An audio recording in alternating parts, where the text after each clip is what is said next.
ओम श्री परमात्मने नमः। भयाद्रना दुपर्तम मनस्यन्ते त्वां महारथा येषां च त्वां बहुमतो भूत्वा यास्यसि लाघवम्।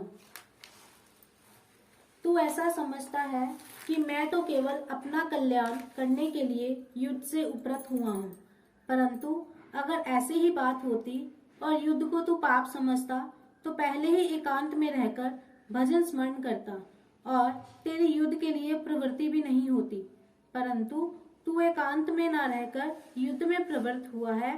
अब अगर तू युद्ध से निवृत्त होगा तो बड़े बड़े महारथी लोग ऐसा ही मानेंगे कि युद्ध में मारे जाने के भय से ही अर्जुन युद्ध से निवृत्त हुआ है।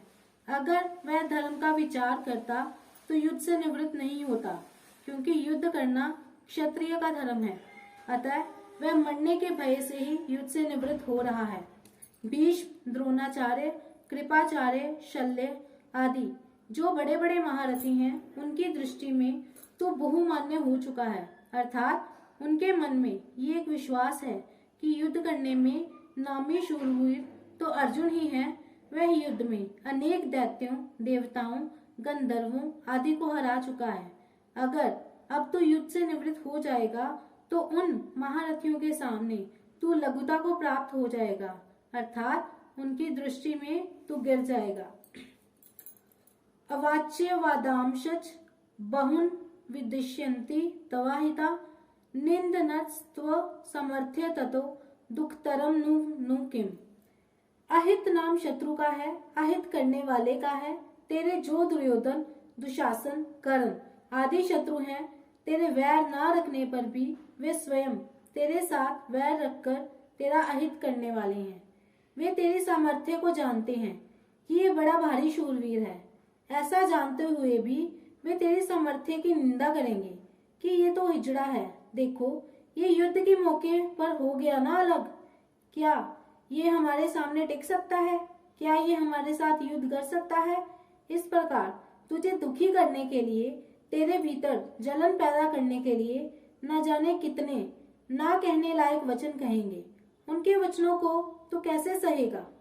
इससे बढ़कर अत्यंत भयंकर दुख क्या होगा, क्योंकि ये देखा जाता है कि जैसे मनुष्य तुच्छ आदमियों के द्वारा तिरस्कृत होने पर अपना तिरस्कार सहन नहीं सकता और अपनी योग्यता से, अपनी शूरवीरता से अधिक काम करके मर मिटता है, ऐसे ही जब शत्रुओं के द्वारा तेरा सर्वथा अनुचित तिरस्कार हो जाएगा, तब उसको तू सह नहीं सकेगा और तेजी में आकर युद्ध के लिए कूद पड़ेगा।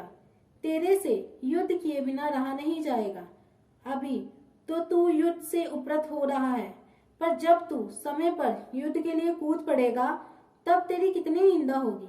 उस निंदा को तू कैसे सह सकेगा? संबंध पीछे के 4 श्लोकों में युद्ध ना करने से हानि बताकर अब भगवान आगे के 2 श्लोकों में युद्ध करने से लाभ बताते हैं। हतो वा प्राप्स्यसि स्वर्गम जित्वा वा भोक्ष्यसे महीम तस्मादुत्तिष्ठ कौन्तेय युद्धाय कृत निश्चय। इसी अध्याय के 6 श्लोक में अर्जुन ने कहा था कि हम लोगों को इसका भी पता नहीं है कि युद्ध में हम उनको जीतेंगे या वो हमको जीतेंगे। अर्जुन के इस संदेह को लेकर भगवान यहाँ स्पष्ट कहते हैं कि अगर युद्ध में तुम कर्ण आदि के द्वारा मारे भी जाओगे तो स्वर्ग को चले जाओगे, और अगर युद्ध में तुम्हारी जीत हो जाएगी तो वहां पृथ्वी का राज्य भोगोगे। इस तरह तुम्हारे तो दोनों ही हाथों में लड्डू हैं। तात्पर्य है कि युद्ध करने से तो तुम्हारा दोनों तरफ से लाभ ही लाभ है और युद्ध ना करने से दोनों तरफ से हानि ही हानि है। अतः तुम्हें युद्ध में प्रवृत्त हो जाना चाहिए। यहाँ कौन्तेय संबोधन देने का तात्पर्य है कि जब मैं संधि का प्रस्ताव लेकर कौरवों के पास गया था, तब माता कुंती ने तुम्हारे लिए यही संदेश भेजा था कि तुम युद्ध करो। अतः तुम्हें युद्ध से निवृत्त नहीं होना चाहिए, प्रत्युत युद्ध का निश्चय करके खड़े हो जाना चाहिए। अर्जुन का युद्ध ना करने का निश्चय था और भगवान ने इसी अध्याय के 3 श्लोक में युद्ध करने की आज्ञा दे दी। इससे अर्जुन के मन में संदेह हुआ कि युद्ध करना ठीक है या ना करना ठीक है। अतः यहाँ भगवान उस संदेह को दूर करने के लिए कहते हैं कि तुम युद्ध करने का एक निश्चय कर लो, उसमें संदेह मत रखो। यहाँ भगवान का तात्पर्य ऐसा मालूम देता है कि मनुष्य को किसी भी हालत में प्राप्त कर्तव्य का त्याग नहीं करना चाहिए, प्रत्युत उत्साह और तत्परता पूर्वक अपने कर्तव्य का पालन करना चाहिए। कर्तव्य का पालन करने में ही मनुष्य की मनुष्यता है। परिशिष्ट भाव, धर्म का पालन करने से लोक परलोक दोनों सुधर जाते हैं। तात्पर्य है कि कर्तव्य का पालन और अकर्तव्य का पालन करने से लोक की भी सिद्धि हो जाती है और परलोक की भी।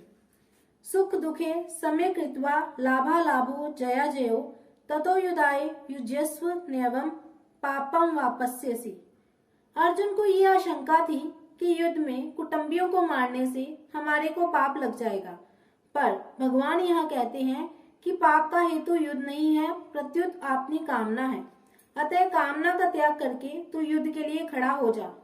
युद्ध में सबसे पहले जय और पराजय होती है। जय पराजय का परिणाम होता है लाभ और हानि, और लाभ हानि का परिणाम होता है सुख और दुख। जय पराजय में और लाभ हानि में सुखी दुखी होना तेरा उद्देश्य नहीं है। तेरा उद्देश्य तो इन तीनों में सम होकर अपने कर्तव्य का पालन करना है। युद्ध में जय पराजय लाभ हानि और सुख दुख तो होंगे ही। अतः तू पहले से ये विचार कर ले कि मुझे तो केवल अपने कर्तव्य का पालन करना है, जय पराजय आदि से कुछ भी मतलब नहीं रखना है। फिर युद्ध करने से पाप नहीं लगेगा, अर्थात संसार का बंधन नहीं होगा। सकाम और निष्काम दोनों ही भावों से अपने कर्तव्य कर्म का पालन करना आवश्यक है। जिसका सकाम भाव है उसको तो कर्तव्य कर्म के करने में आलस्य प्रमाद बिल्कुल नहीं करने चाहिए, प्रत्युत तत्परता से अपने कर्तव्य का पालन करना चाहिए। जिसका निष्काम भाव है, जो अपना कल्याण चाहता है, उसको भी तत्परता पूर्वक अपने कर्तव्य का पालन करना चाहिए। सुख आता हुआ अच्छा लगता है और जाता हुआ बुरा लगता है, तथा दुख आता हुआ बुरा लगता है और जाता हुआ अच्छा लगता है। अतः इसमें कौन अच्छा है कौन बुरा, अर्थात दोनों ही समान हैं, बराबर हैं।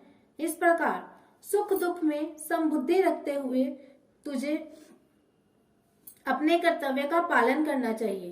तेरी किसी भी कर्म में सुख के लोभ से प्रवृत्ति ना हो और दुख के भय से निवृत्ति ना हो। कर्मों में तेरी प्रवृत्ति और निवृत्ति शास्त्र के अनुसार ही हो।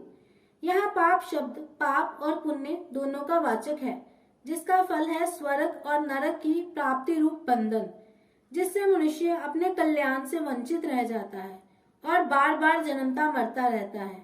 भगवान कहते हैं कि हे अर्जुन, समता में स्थिर होकर युद्ध रूपी कर्तव्य कर्म करने से तुझे पाप और पुण्य दोनों ही नहीं बांधेंगे। प्रकरण संबंधी विशेष बात, भगवान ने 31वें श्लोक से 38वें श्लोक तक के 8 श्लोकों में कई विचित्र भाव प्रकट किए हैं। जैसे किसी को व्याख्यान देना हो और किसी विषय को समझाना हो तो भगवान इन 8 श्लोकों में उसकी कला बताते हैं। जैसे कर्तव्य कर्म करना और अकर्तव्य ना करना। ऐसे विविध निषेध का व्याख्यान देना हो तो उसमें पहले विधि का, बीच में निषेध का और अंत में फिर विधि का वर्णन करके व्याख्यान समाप्त करना चाहिए।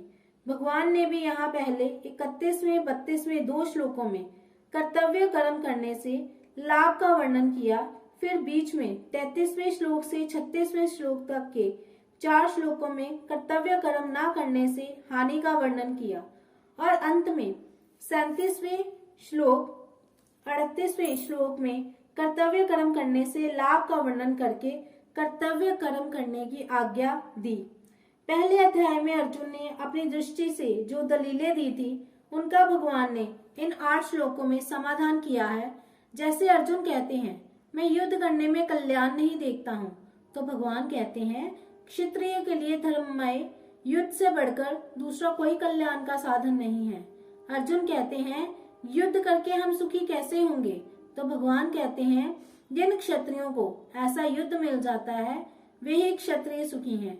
अर्जुन कहते हैं युद्ध के परिणाम में नरक की प्राप्ति होगी, तो भगवान कहते हैं युद्ध करने से स्वर्ग की प्राप्ति होगी।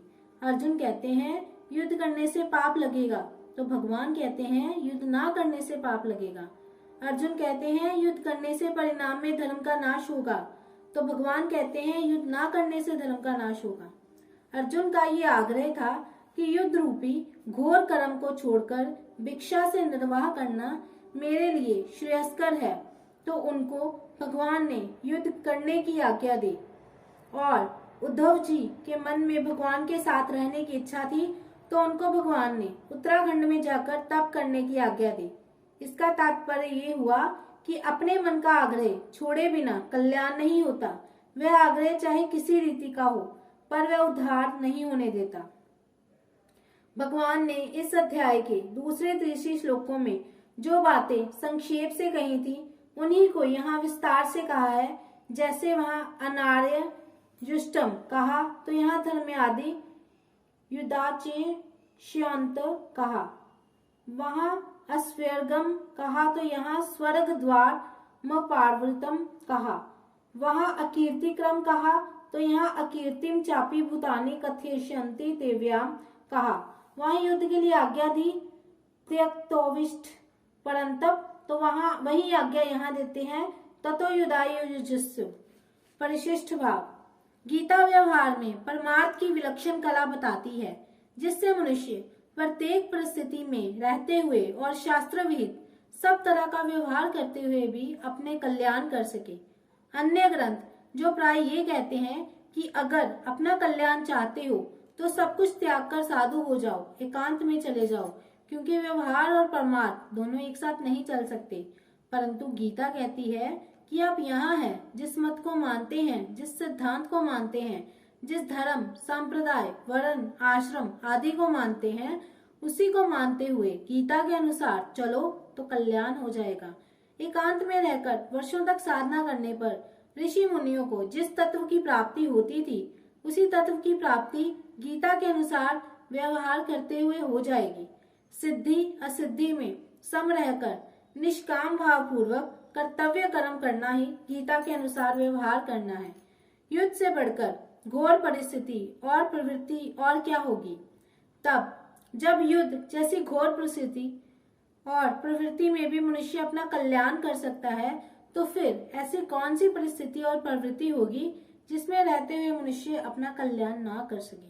गीता के अनुसार एकांत में आसन लगाकर ध्यान करने से भी कल्याण हो सकता है और युद्ध करने से भी कल्याण हो सकता है। अर्जुन ना तो स्वर्ग चाहते थे और ना राज्य चाहते थे, वे केवल युद्ध से होने वाले पाप से बचना चाहते थे। इसलिए भगवान मानो ये कहते हैं कि अगर तू स्वर्ग और राज्य नहीं चाहता पर पाप से बचना चाहता है, तो युद्ध रूप कर्तव्य को समता पूर्वक कर, फिर तुझे पाप नहीं लगेगा। नैवम पापम वापस्यसि, कारण कि पाप लगने में हेतु युद्ध नहीं है, प्रत्युत विषमता, कामना, स्वार्थ, अहंकार है। युद्ध तो तेरा कर्तव्य है, कर्तव्य ना करने से और अकर्तव्य करने से ही पाप लगता है। पूर्व श्लोक में भगवान ने अर्जुन से मानो ये कहा कि अगर तू राज्य और स्वर्ग की प्राप्ति चाहे तो भी तेरे लिए कर्तव्य का पालन करना ही उचित है। और इस श्लोक में मानो ये कहते हैं कि अगर तू राज्य और स्वर्ग की प्राप्ति ना चाहे तो भी तेरे लिए समता पूर्वक कर्तव्य का पालन करना ही उचित है। तात्पर्य है कि अपने कर्तव्य का त्याग किसी भी स्थिति में उचित नहीं है। जय श्री कृष्ण।